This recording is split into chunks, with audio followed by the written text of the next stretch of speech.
아멘. 예.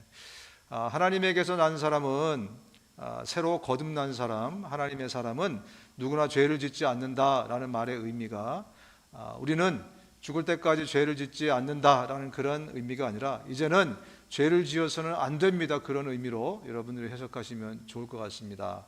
또 하나님의 씨라는 것은 어떤 분은 말씀으로 해석하기도 하고 어떤 분은 성령으로 해석하기도 하고 이 하나님의 씨라는 것을 이제 여러 다양한 것으로 해석을 하기도 합니다. 그것이 우리 안에 있기 때문에 우리는 이제 죄와는 상관없는, 죄 짓지 않고 살아가는 그런 삶을 살아야 됩니다라고 말씀을 하고 있습니다. 우리는 계속해서 어떻게 하면 우리가 이 땅을 살아가면서 이 고기 덩어리를 위해서 살지 않고 나의 본질인 우리의 영혼, 내 영혼을 위해서 살아갈까를 고민하고 또 주께서 주신 말씀대로 살아가려고 애쓰는 사람들입니다. 그래서 세상에 많은 다른 어떤 교회 다니는 기독교인들은 이 세상에서 어떻게 하면 우리가 복을 받을까, 은혜를 얻고 살까, 행복하게 살까, 이런 것들을 먼저 추구하지만 우리는 그런 것들 좋지만 세컨더리입니다. 우리가 정말 추구해야 될 것은 먼저 하늘의 신령하고 복된 것들, 영적인 것들, 그런 것들을 추구하고 살려고 합니다. 그럴 때 우리에게 영원한 행복이 주어지고 이 땅에서 잠깐 누릴 행복이 아니라 정말 끊이지 않는 참된 영원한 그 행복을 저와 여러분들이 누리게 될 줄로 믿습니다. 그래서 계속해서 우리가 좀 영적인 말씀들을 계속해서 좀 이어가려고 합니다. 여러분, 우리의 영적 부흥, 여러분 다 영적으로 좀 뭔가 내 안에서 리바이벌이 일어나기를 간절히 원하시지 않습니까? 할렐루야, 할렐루야. 오늘 이게 날씨 때문에 그런 것 같아요, 그죠? 날씨가 좀 글루미하니까 마음에 지금 쫙 가라앉아가지고 예전 같은 분위기가 아닌 것 같은데 할렐루야. 오늘은 순복음교회로 갑시다. 할렐루야. 우리 영적 부흥은요, 우리 모두가 정말 소망하는 바입니다. 우리 공동체가, 교회가 좀 부흥이 일어났으면 좋겠고 나 개인이 정말 리바이벌이 일어나서 정말 뜨겁게 주님 앞에 신앙생활하고 영적인 많은 것들이 우리 안에서 정말 충분하고 충만하게 일어나기를 우리 모두가 정말 간절히 바랍니다. 여러분, 그런데 영적인 부흥이 일어나는 그 방법, 비결을 혹시 알고 계십니까? 들어본 적 있으세요? 어떻게 하면 우리가 영적 부흥이 우리 안에서 일어날까요? 다운되어 있던 영적 분위기에서 막 일어난다든가, 아니면 영적으로 정말 죽었던 사람이 살아난다든가, 이런 어떤 영적인 리바이벌이 어떻게 하면 일어날까 혹시 방법을 알고 계세요? 어떤 분이 생각하기를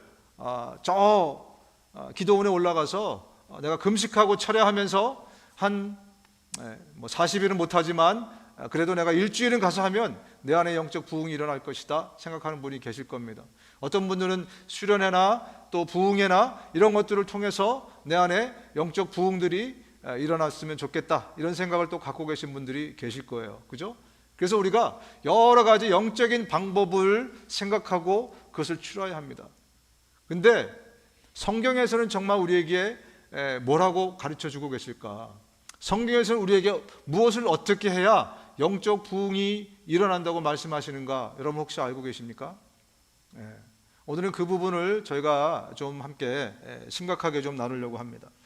여러분, 영적 부흥은요, 성경에 의하면 언제 이것이 시작이 되냐면 우리가 죄에 대해서 뼈저린 인식, 그리고 그것을 통한 회개가 일어날 때 그때 영적 부흥이 시작됩니다. 뭐라고요? 언제부터 우리의 부흥이 시작된다고요?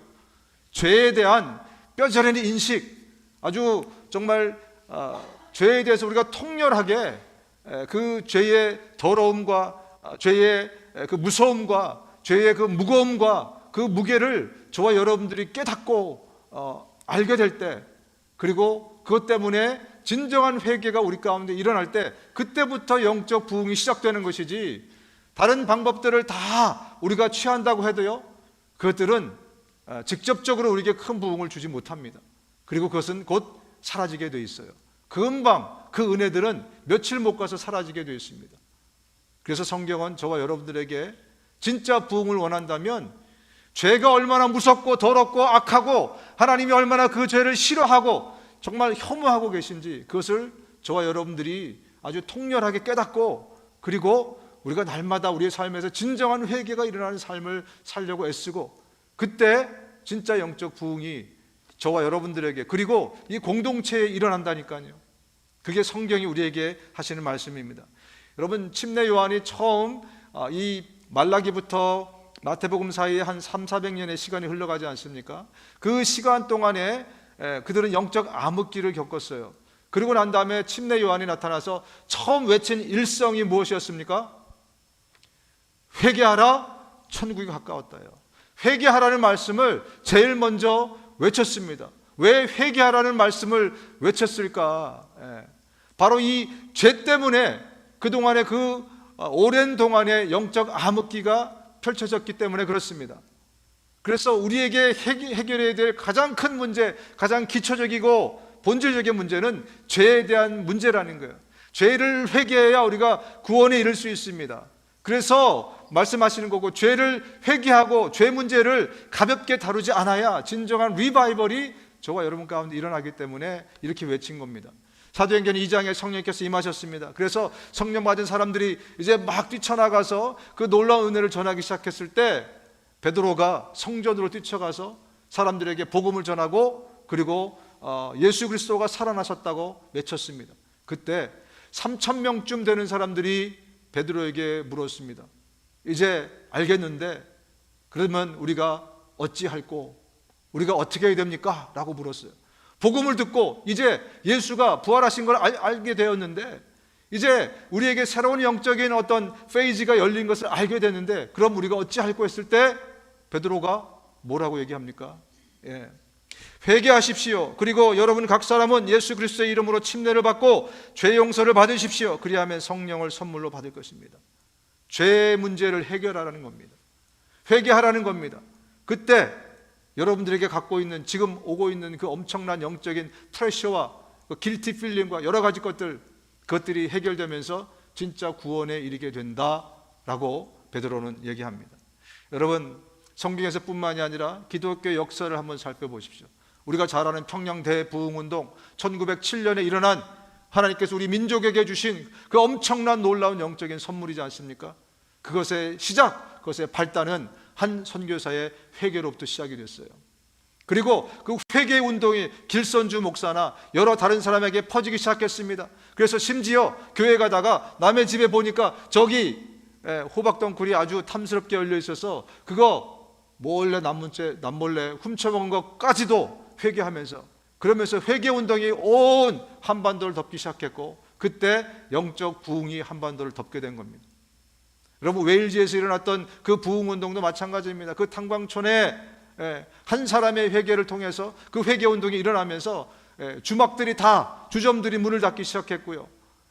거기서 행했던 악한 행습들이 다 사라지기 시작하고, 회개가 결국 그들에게 놀라운 영적 부흥을 일으켰어요. 미국에도 철치 히스토리에 기록될 만큼 The First Great Awakening, The Second Great Awakening, 이런 놀라운 부흥의 시기가 있었는데, 조나단 에드워드라는 사람의 회개 메시지를 통해서 많은 사람들이 회개하기 시작했고, 10만, 100만의 사람들이 정말 끊임없이 회개 대열이 몰려들기 시작했고, 미국이 그때부터 완전히 부흥하기 시작한 겁니다.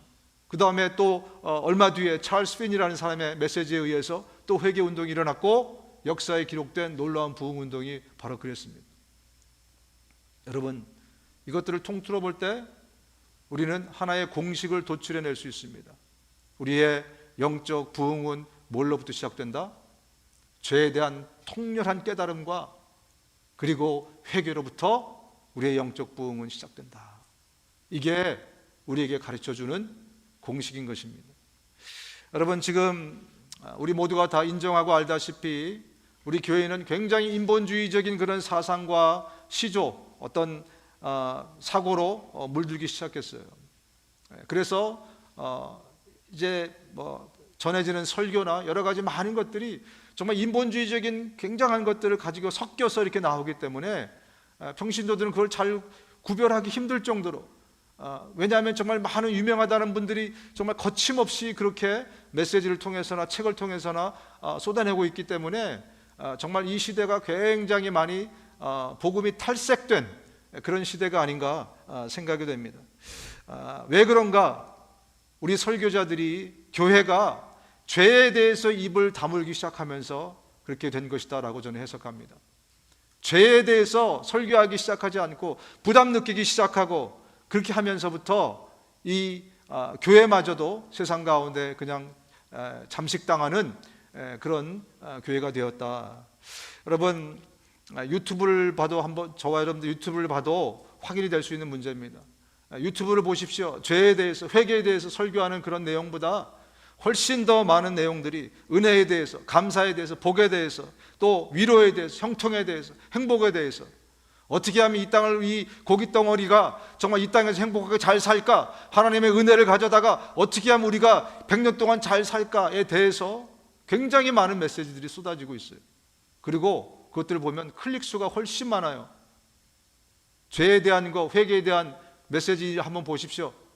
제목부터 딱 보고 그리고 다른 데로 넘어갑니다. 그렇기 때문에 지금 정말 점점점 진리가 선포되어야 될 바로 그곳에서, 그 시간에 엉뚱한 것들이 지금 계속해서 나오고 있는 것이 아닌가 생각이 됩니다. 여러분, 저도 그렇고 여러분도 그렇고 죄 문제보다, 회개보다 은혜가 더 좋지 않습니까? 감사가 더 좋고, 그죠? 형통이 더 좋고, 사실 그게 우리의 인간적인 마음이지 않습니까? 그렇기 때문에 그것을 거부하는 사람이 아무도 없어요. 오히려 그것을 추구하고 쫓아갑니다. 그런데 문제는 그러면서 점점 영적으로 어려워지고 있다는 거예요. 그것을 저와 여러분들이 빨리 눈치를 채야 됩니다. 여러분, 이런 영적인 무기력과 타락은 죄 문제를 가볍게 다루고 또 죄에 대한 문제를 다루지 않기 시작하면서부터, 그러면서부터 계속 진행이 되고 있습니다. 여러분, 다루기 부담스러워도, 이것이 좀 거친 음식 같아도 우리가 이것을 씹어 넘기고 이것을 소화해낼 때, 그때 우리 안에 영적 부흥이 일어나기 시작하는 거예요. 이것을 거부하기 시작하면서 지금 당장 나에게 귀에 듣기 좋고 내 마음을 달달하게 해주는 바로 그것 때문에 우리가 점점점 하나님으로부터 멀어지고 교회가 세상과 하나 되는 그러한 일들이 벌어진다는 것입니다. 여러분, 제 기억에도 보면 예전에 70년대, 80년대 저희 부모님들이 신앙생활 열심히 할 때 보면요, 교회 갔다 오시면 거의 눈이 퉁퉁 부어서 왔어요. 정말 맨날 회개의 메시지, 죄에 대한 이야기, 그죠? 굉장히 영적인 이야기, 이런 것들을 들으면서 우리 부모님들은 맨날 눈이 퉁퉁 부어서 그래서 집으로 돌아왔어요. 저도 수련회 어디 이런 데 갔다 오면요, 항상 전해지는 메시지가 아주 정말 통렬하게 내 죄에 대해서 회개하고 돌아보는 그런 메시지들이 줄을 이뤘어요. 그래서 저도 막 눈이 뚱뚱 붓고요, 친구를 미워한 것부터, 시기한 것, 질투한 것, 이것부터 시작해가지고 하여튼 우리 신변 잡개시라는 모든 죄까지도 좀 하나님 앞에 남김없이 털어놓고, 그리고 막 그 죄 때문에 가슴을 치고, 정말 그 죄를 그렇게 무겁게, 무섭게, 또 더럽게, 또 하나님이 혐오하시는 만큼 그렇게 우리 모두가 그렇게 느낄 때, 그때 우리 한국교회가 얼마나 부흥했습니까? 얼마나 정말 신앙생활 하는 것이 정말 영적이었고, 얼마나 정말 신앙생활 하는 것이 기쁨과 감사였고, 천국에 대한 소망이 정말 뚜렷했습니까? 그런데 언제부터 이것이 다행이 되었을까요? 이게 언제부터 점점점 밑으로 내려갔을까요? 우리 이 고깃 덩어리가 행복해지면서부터, 배부르고 등 따시면서부터 점점점 세상에 우리에게 주는 여러 가지 달콤함들이 우리의 삶에 들어오면서부터 우리는 점점점 죄에 대해서, 영적인 것에 대해서, 회개에 대해서 점점점 멀어져 가기 시작했어요. 그때는 회개하는 것이 너무나 당연한 일상이었는데, 지금은요, 죄 짓는 것이 너무나 당연한 일상이 되어버렸어요. 우리 예수 믿는 사람들에게, 그리스도인들에게 그때는 회개하는 것이 날마다의 일상이었고, 모임마다 집회마다 이것이 일상이었는데 지금 우리 그리스도인들이 죄 짓는 것이 너무나 일상이 되어버렸어요. 여러분들에게 한번 제가 여쭤보고 싶습니다. 여러분 전화기에다 대고 남욕 한번 해보셨죠? 그것을 정말 죽을 죄를 지은 것처럼 길티 필링을 느끼신 분이 계십니까? 아니요. 그럴 수 있다고 생각하는 사람들이 많아요. 예. 남을 미워하고 시기하고 질투하는 것이, 이것은 내 성품이 조금 디펙트가 나서 뭔가 좀 내가 모자라서 그런 것이다 라고 그냥 생각하지, 이것이 하나님 보시기에 너무나 엄청난 죄라는 것으로 그렇게 인식하는 분들이 혹시 계십니까? 그렇지 않을 정도로 우린 죄에 대해서 너무너무나 가볍게, 너무너무나 아무렇지도 않은 것처럼 그렇게 취급하는 이 시대에 저와 여러분들이 살고 있습니다. 왜 우리가 이렇게 되었는가? 아까 말씀드린 대로 설교단에서, 또 우리 어떤 소그룹 미팅에서, 또 우리의 모임 가운데 죄 문제를 다루는 것이 너무나 부담스러운 거예요.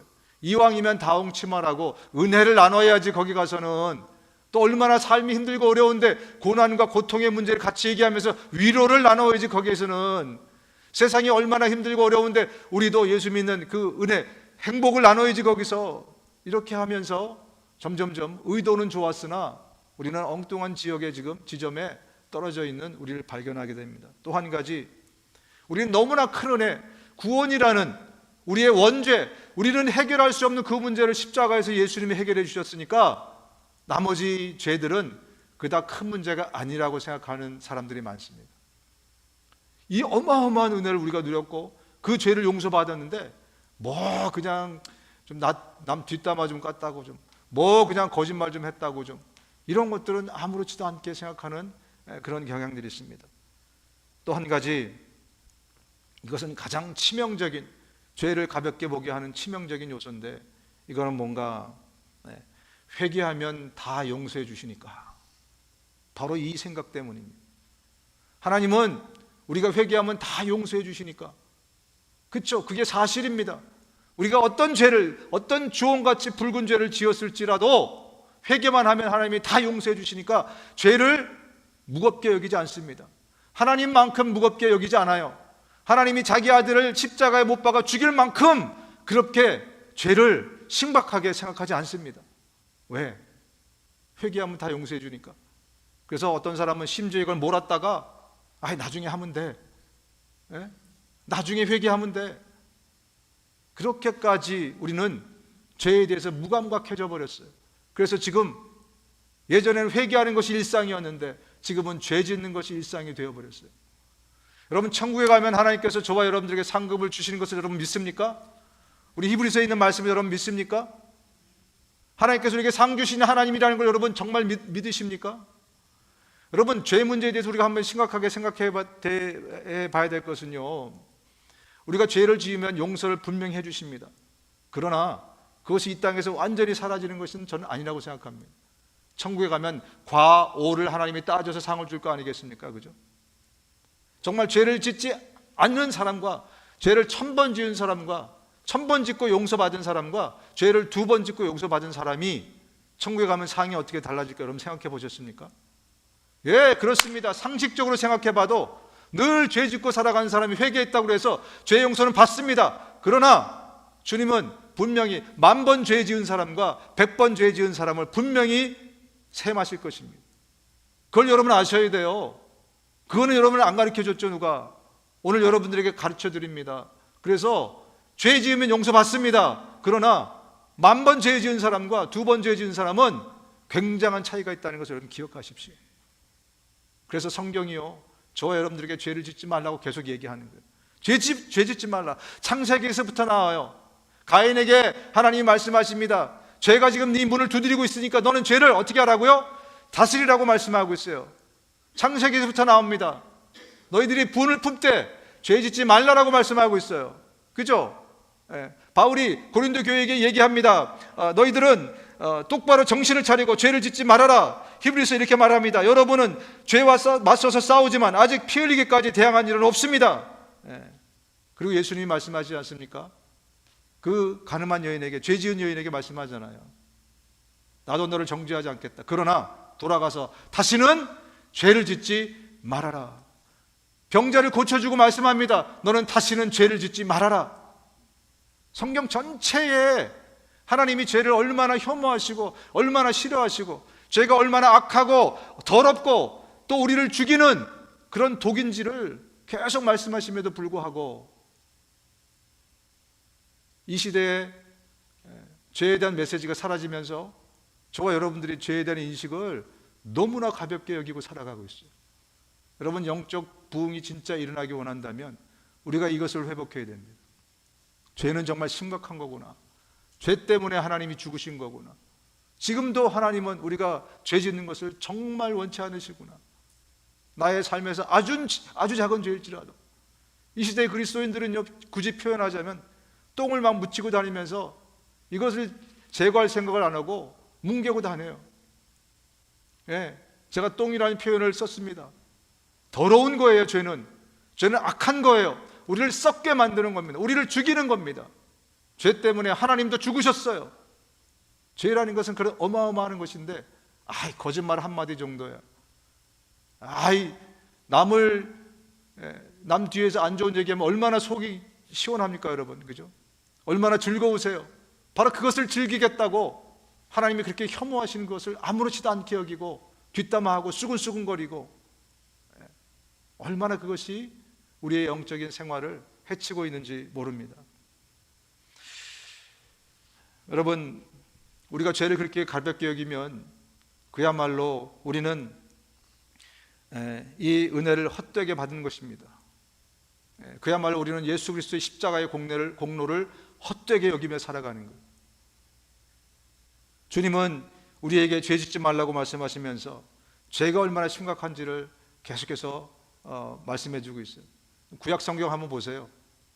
여러분, 제사가 있죠. 제사. 하나님이 제사를 꼭 드리라고 말씀하시잖아요. 그죠?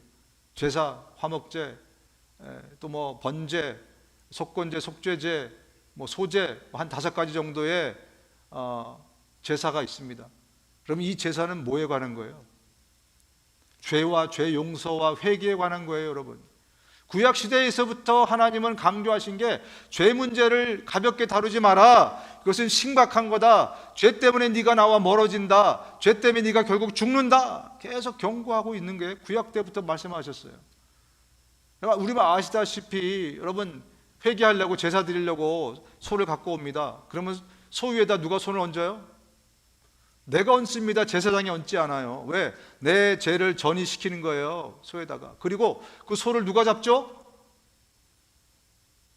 거기에 소 잡는 사람이 있는 게 아닙니다. 내가 잡아야 돼요. 제사장이 잡지 않습니다. 내가 잡을 때 그 피비린내를 내가 맡고 그 비린내를 내가 맡으면서 죄가 얼마나 악한지 더러운지를 주님이 만지게 하시는 거야. 냄새 맡게 하시는 거고 느끼게 하시는 겁니다. 제사장은 뭐예요? 다 잡으라면 가져다가 번제단 위에 올려놓는 게 제사장이에요.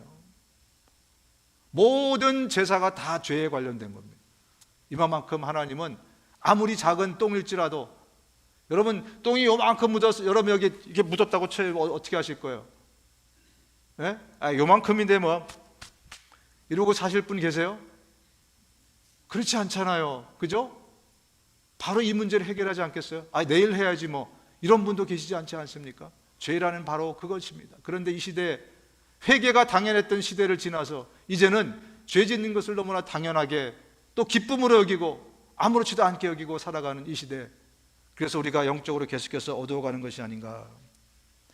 여러분, 오늘 본문 말씀을 통해서 우리가 다시 한번 이 죄에 대한 정말 하나님이 여기시는 만큼의 그 심각성과 그 무게를 다시 한번 회복할 수 있는 그런 시간이 좀 됐으면 좋겠습니다. 본문으로 돌아가서 보면 시몬 베드로는 서서 불을 쬐고 있었다. 사람들이 그에게 물었다. 당신도 그의 제자 가운데 한 사람이지요? 베드로가 부인하였다. 나는 아니요 하고 말하였다. 베드로에게 귀를 잘린 사람의 친척으로서 대제사장의 종 가운데 한 사람이 베드로에게 말하였다. 당신이 동산에서 그와 함께 있는 것을 내가 보았는데도 그러시오? 베드로가 다시 부인하였다. 그러자고 닭이 울었다. 지금 지난주에 이어서 오늘 말씀이 이어지는 것은 이제 베드로가 2번째 예수님을 부인했습니다.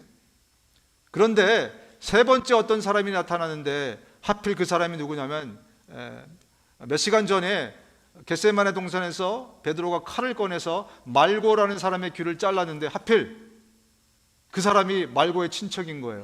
그리고 그 현장에 있었습니다. 그러니까 지금 베드로가 빠져나갈 구멍이 없는 거예요. 그래서 베드로가 나는 예수를 모른다 라고 세 번째 부인을 한 것입니다. 그런데 말입니다, 마태복음을 보면 여기에 조금 더 부연 설명이 있어요. 어떤 설명을 하고 있냐면, 베드로가 세 번째 부인할 때 그냥 부인한 게 아니에요. 예수를 저주하면서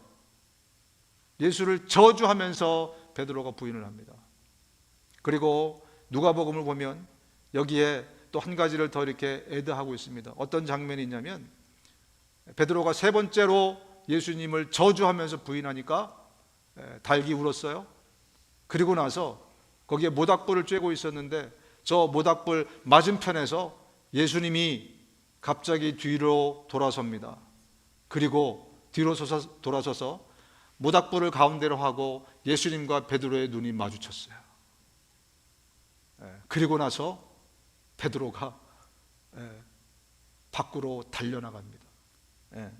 그때 주님께서 돌아서서 베드로를 똑바로 보셨다. 베드로는 주님께서 자기에게 오늘 닭이 울기 전에 네가 3번 나를 모른다고 할 것이다 하신 그 말씀이 생각났다. 그리하여 그는 밖으로 나가서 비통하게 울었다. 아마 그는 정말 엉엉 울면서 지난 3년 동안 우리 주님과 함께 했던 그 모든 것들이 비디오처럼 다 떠올랐을 것입니다. 주님 죄송합니다. 주님 미안합니다. 주님 죽을 죄를 지었습니다. 정말 비통하고 애통하게 그렇게 그가 뉘우쳤을 것입니다. 그리고 베드로가 떠나간 뒤에 예수님이 이제 빌라도에게 넘겨지죠. 그런데 마태복음을 또 이렇게 보면 같은 사건이 지금 사복음서에 나와 있어서 제가 이렇게 겹쳐서 보고 있는 중입니다. 마태복음은요, 스토리를 조금 다르게 전개합니다. 이 다음 씬을 어디로 이어가냐면, 예수님을 넘겨준 씬이 아니라 바로 가룟 유다가 이제 어떻게 했는지에 대해서 이제 이 씬이 그쪽으로 이제 넘어가게 되죠. 그때 예수를 넘겨준 유다는 그가 유죄 판결을 받으신 것을 보고 뉘우쳐 그 은돈 30입을 대제사장들과 장로들에게 돌려주고, 유다는 그 은돈을 성전에 내던지고 물러가서 스스로 목을 매달아 죽었다. 다시 말씀드리면 마태복음요, 지금 베드로가 예수님을 배신한 다음에 어떤 행동을 했는가, 그리고 유다도 예수님을 배신한 다음에 어떤 행동을 했는가를 두 개를 비교해 보면서 주면서 우리에게 보여주고 있는 게 지금 마태복음이에요. 지금 가룟 유다는요, 예수님이 유죄 판결을 받자마자 뉘우쳤다고 합니다. 이 뉘우쳤다는 원어로 메타멜로마이라는 단어인데, 이것을 찾아보니까 후회하다, 회개하다, 뉘우치다 이렇게 나왔어요. 지금 이 유다가 회개했습니까? 안 했습니까? 회개했어요. 뉘우쳤어요. 그리고 후회했습니다. 그리고 나서 그는 목매달아 죽었어요.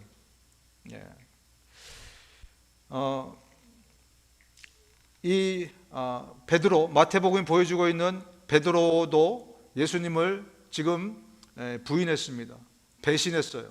그리고 나서 아주 통렬하게 그도 회개를 했습니다. 자, 보면 두 사람 다 뉘우쳤어요. 그죠? 두 사람 다 회개했다고 이렇게 돼 있어요, 한국말에는. 그런데 이 두 사람의 회개에는 굉장한 차이가 있다는 것을 저와 여러분들이 알죠. 그죠? 한 사람은 저주로 끝이 나고요, 한 사람은 그렇지 않았어요. 그죠? 도대체 이 두 사람의 회개의 차이가 무엇인가, 저와 여러분들이 한번 좀 살펴봐야 되지 않겠습니까? 그럼 이 회개의 차이를 우리가 좀 제대로 알기 위해서는 용서받은 사람 입장에서 용서가 무엇인지를 한번 좀 살펴볼 필요가 있을 것 같아요. 여러분, 우리가 많은 경우에 회개해야 될 위치에 있지만 때로 우리도 용서해 줄 위치에 가끔씩 있지 않습니까? 예를 들면 누가 여러분의 돈을 10,000불을 훔쳐갔어요. 10,000불. 10,000불은 다 갖고 계시죠?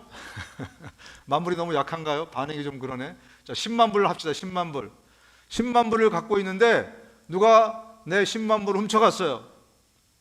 근데 내가 범인을 발견했더니 그 사람이 와가지고요, 제 앞에 와서 정말 눈물을 흘리면서 아주 통렬하게 회개하면서 뉘우치면서 정말 잘못했다고 막 싹싹 빌고 무릎 꿇고 막 그래요. 내가 봐도 진심이 느껴져. 정말 얼마나 자기가 잘못한 것을 알았으면.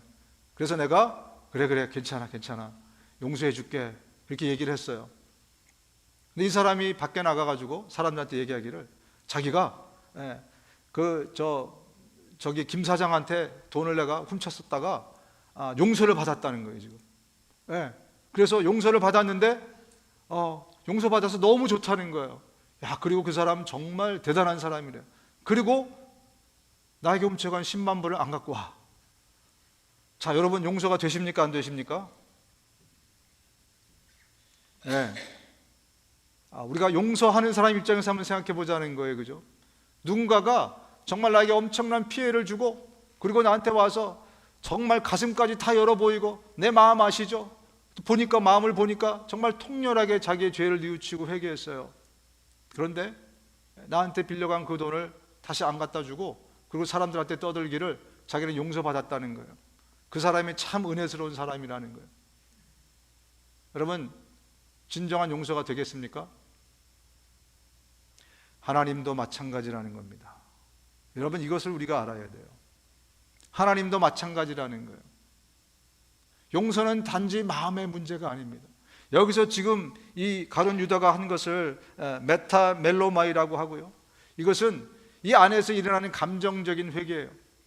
정말 얼마나 그가 잘못된 것을 깨닫고 뉘우쳤으면 그 잘못의 그 무게를 못 이겨서 자살까지 했어요.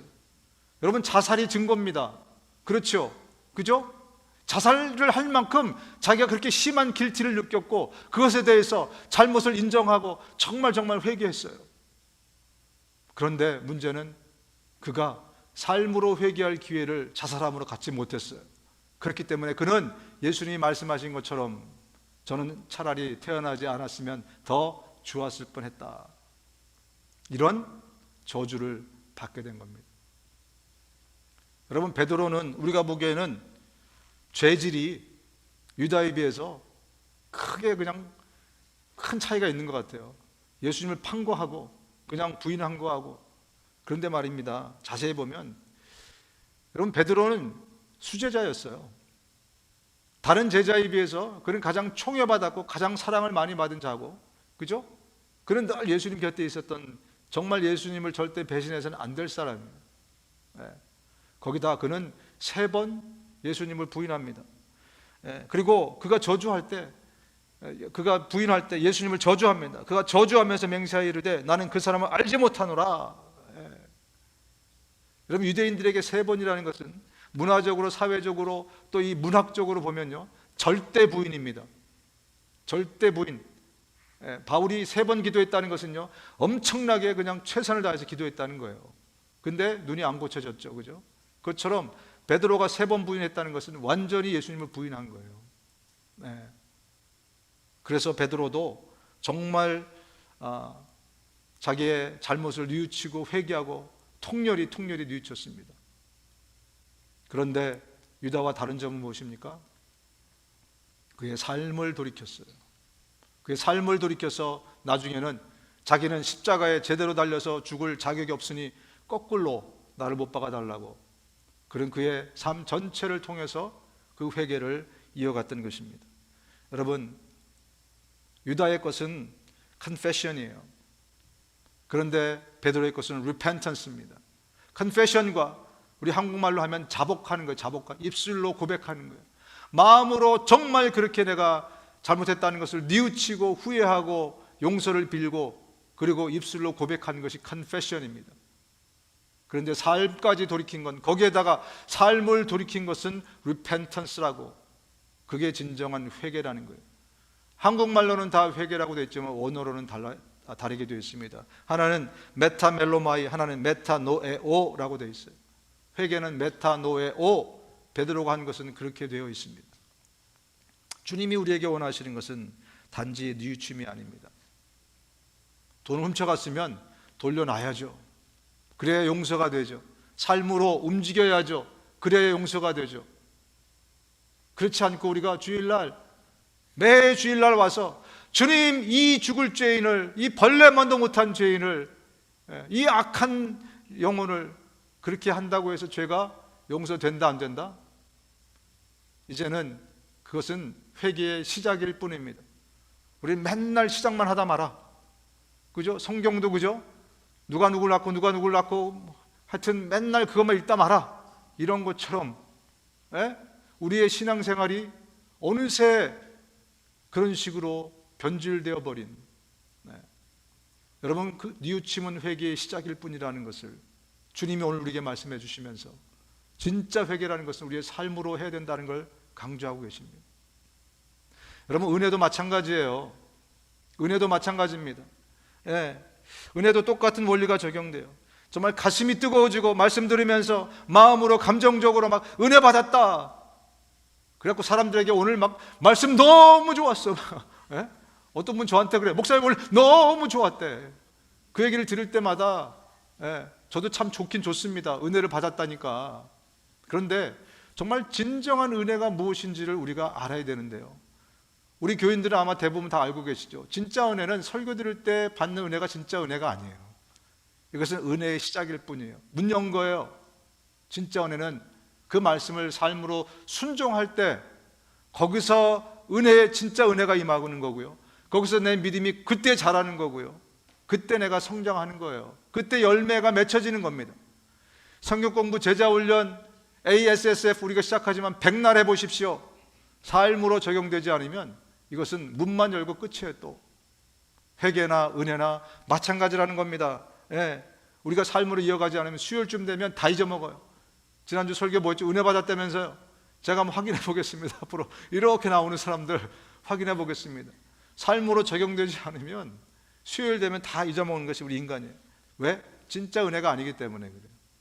그래서 제가 그걸 가짜다고 얘기하는 것이 아니고 진짜 은혜의 시작일 뿐이라는 거죠.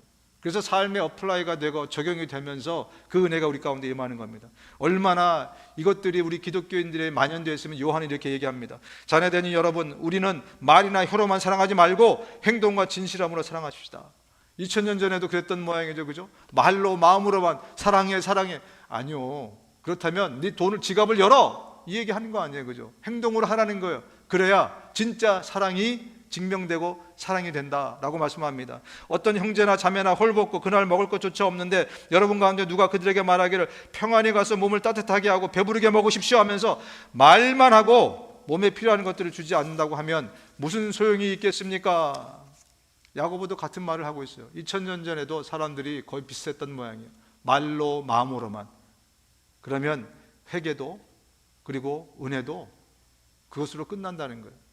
여러분, 어떤 사람이 나를 찾아와 가지고 정말 삶에 심각한 문제가 있는데 어드바이스를 구한대요. 그래서 여러분이 그에게 어드바이스를 줬어요.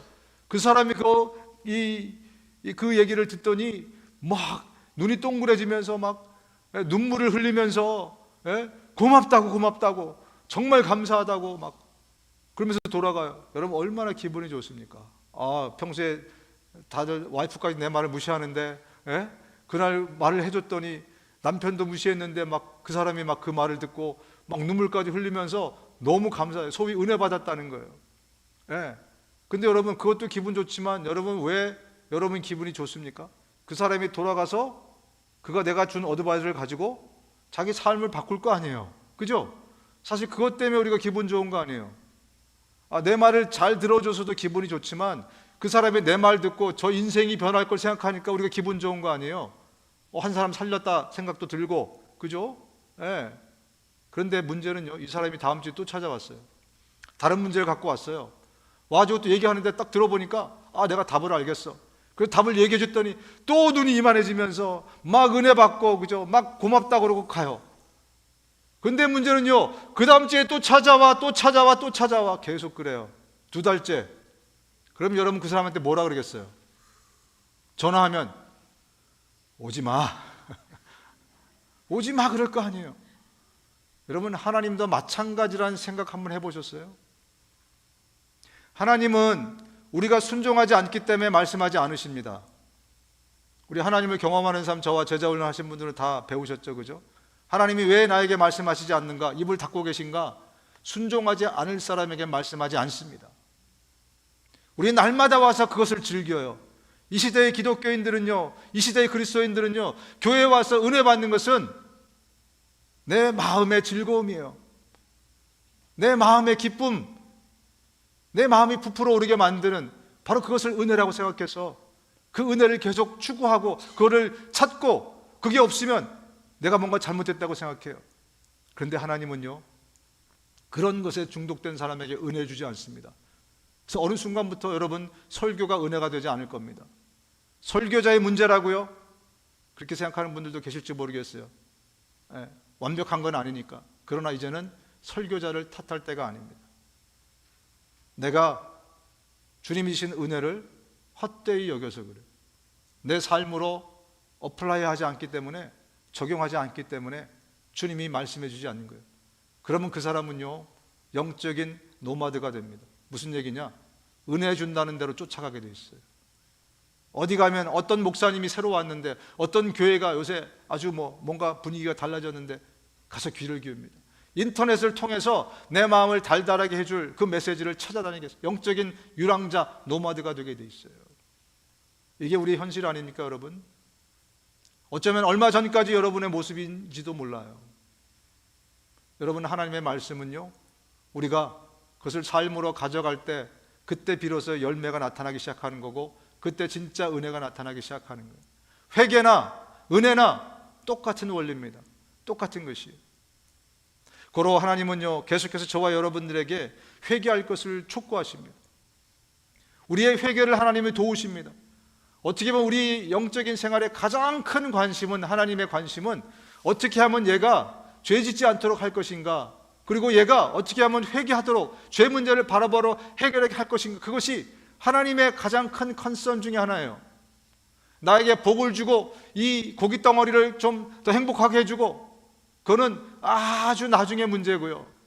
가장 중요한 나의 본질의 그 문제, 하나님과의 관계를 브레이크하는 그 문제, 하나님과 멀어지게 하는 그 문제, 점점점 세상으로 다가가는 그 문제 해결하는 것이 하나님에게는 가장 심각한 문제라는 거죠. 하나님은 아무리 작은 죄라도 죄는 절대로 용납하지 않으십니다. 거짓말 한마디 너무나 가벼워요. 이게 진짜 화이트 라인지 진짜 라인지 그 구별하기조차 힘든 그런 거짓말일지라도 하나님은 그 작은 것일지라도 하나님 용납하지 않으시는 하나님이라는 거예요. 죄를 싫어하시기 때문에. 주님께서는 죄악을 좋아하시는 하나님이 아니십니다. 악인은 주님과 어울릴 수 없습니다. 단정적으로 말씀하고 있습니다. 너희는 씻어라, 스스로 정결하여라. 내가 보는 앞에서 너희의 악한 행실을 버려라. 악한 일을 그치고 옳은 일을 하는 것을 배워라. 그래서 하나님은 저와 여러분들이, 예수님은 저와 여러분들이 회개하기를 도우십니다. 여러 가지 방법으로 우리가 죄를 지었을 때 그 죄를 회개하라고 하나님 말씀하십니다. 여러분, 예수님이 닭이 울기 전에 네가 나를 3번을 부인할 것이다 라고 말씀하셨어요. 그리고 말씀하신 대로 베드로가 부인했을 때, 3번째 했을 때 닭이 바로 거기서 울었어요. 자, 이제 생각이라는 것을 하는 저와 여러분들은 이쯤 돼서 생각을 해봐야 되겠죠, 그죠? 닭이 어떻게 그 시간에 그때 딱 맞춰가지고 딱 3번째에, 그것도 2번째 아니에요, 그죠? 3번째 그때 확 울었을까? 이쯤 되면 우리가 한번 생각하는 사람들이 생각을 해봐야 될 거 아니겠습니까? 우연이었다? 아니면 누가 시켰다? 1번, 2번 우연이었을까요? 아마 그렇게 생각하는 사람은 아무도 없을 겁니다. 그러면 뭐죠? 예수님이 예언하셨으니까 예수님이 시킨 거죠. 그죠? 네. 어떤 분은 그렇게 생각하는 분이 있어요. 이 동물을 통해서도, 그 동물 가지고 하나님이 그렇게 하셨을까? 여러분, 구약에 보면요, 하나님이 아브라함을 모리아산으로 가라 그러잖아요. 그죠? 그때 이삭을 죽이려고 올라갔더니 하나님이 흑염소 한 마리를 준비하고 계셨어요. 그죠? 흑염소를 쓰셨습니다. 그죠? 이 출애굽 때 보세요. 파리, 메뚜기, 뭐죠? 하여튼 별의별 개구리, 별의별 것들을 다 쓰세요. 또 엘리야에게 누가 런치 배달을 했죠, 맨날? 엘리야에게 런치 배달한 사람은 다 까마귀였어요. 그죠? 또 저 발람이라는 선지자, 그가 가려고 했을 때 당나귀를 통해서 못 가게 하십니다. 하나님은 우주 만물을 지으셨어요. 우주의 모든 만물들을 하나님께서 쓰시고 사용하시는 도구입니다. 그것을 통해서 하나님 우리에게 메시지를 전하세요. 내가 알아듣지 못할 때는요, 하나님이 직접 말씀하시는데 알아듣지 못할 때는 하나님이 그런 것들을 수단을 통해서 우리에게 말씀하시는 거예요. 그토록 하나님은 간절하게 저와 여러분들이 죄 문제를 심각하게 다루고 늘 죄 없는 사람으로 날마다 회개하면서 순간마다 회개하면서 살아가는 그 사람으로 살기를 하나님은 원하신다는 거예요. 예수께서 대답하셨다. 내가 너에게 말한다. 이 사람들이 잠잠하면 돌들이 소리를 지를 것이다.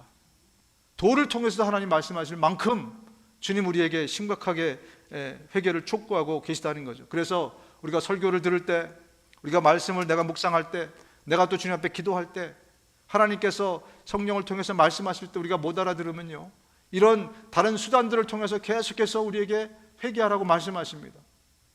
여러분, 오늘 본문을 또 묵상하면서 여러분, 난데없이 그때 그 시간에 닭이 울었어요. 그 시간은요, 새벽 시간이 아니에요. 닭이 그 밤에 울었다는 것은요, 닭이 미쳤거나 잠꼬대 하는 거예요. 그죠? 그 한밤중에 그런 거 아니겠습니까? 그리고 그 지금 닭이 울었어요. 거기에는 불을 쬐던 많은 사람이 있었었고요, 거기에 가룟 유다도 있었습니다. 그리고 거기에 베드로가 있었어요. 그런데 그 닭 울음소리가, 회개의 울음소리를 들리는 사람은 유일하게 한 사람이었습니다. 베드로였어요. 같은 닭 울음소리를 다 들었지만 하나님의 음성으로 들은 사람은 딱 한 사람, 베드로였습니다. 그 얘기는 뭐냐면, 여러분, 내 남편도 주위 사람도 아무도 몰라요. 근데 나만 아는 방법으로 하나님이 말씀하신다는 거예요. 내가 이런 설교를 통해서 말씀 묵상에 기도할 때, 이런 어떤 우리가 영적인 행위를 할 때 하나님 직접 말씀하시는 것을 못 알아들으면 하나님이 나만 아는 방법으로 주님이 말씀하십니다. 여러분, 그런 경험을 해보신 분도 많이 계실 거예요. 저는 많이 있습니다. 아무도 몰라요. 다른 사람에게는 평범한 닭소리예요. 그런데 나에게는 회개하라는 울림으로 듣던 그런 경험들이 많아요. 하나님 때로는 강아지 소리로, 하나님 때로는 사람 소리로, 하나님 때로는 여러 가지 소리로 우리에게 말씀하실 때, 여러분, 그때는 이미 갈 때까지 갔다는 겁니다. 너 이거 안 하면 너 이제 맴매할 거야. 너 이제 네 삶에 내가 직접 개입할 거야. 주님은 징계하시는 하나님이라고 말씀하고 있어요. 오히려 징계하지 않으면 너는 내 자식이 아니라고 말씀하지 않습니까? 여러분, 징계는 구약시대만 했습니까? 아니에요. 그 얘기가 히브리서 13장에 나와요. 그죠? 12장이에요. 13장에 거기 나옵니다. 신약시대에 하신 말씀입니다. 주님은 우리의 아버지세요. 우리가 죄 짓지 않도록 우리를 징계하고 우리를 이끌어가고 그만큼 죄에 대해서 민감하신 분이 하나님이십니다. 우리 아침에 저와 여러분들 다시 한번 기억하시고, 우리 삶에서 죄를 멀리하는, 죄를 심각하게 다루는 이 게으름의 죄, 이 정욕적인 죄, 남을 험담하는 죄, 입을 함부로 놀리는 죄, 거짓말을 하는 죄, 내 행위로, 마음으로 세상 것을 좋아하는 죄, 우상을 섬기는 죄, 그 모든 죄들을 저와 여러분들 하나님 앞에서 심각하게 생각하고, 이제 하나님께서 말씀하신 것처럼 하나님에게서 난 사람은 누구나 죄를 짓지 않습니다. 하나님의 씨가 그 사람 속에 있기 때문입니다. 그는 죄를 지을 수 없습니다. 그가 하나님에게서 났기 때문입니다. 이제 이 하나님의 사람으로 살아가실 수 있기를 주님의 이름으로 축원드립니다. 눈을 감으시겠습니다.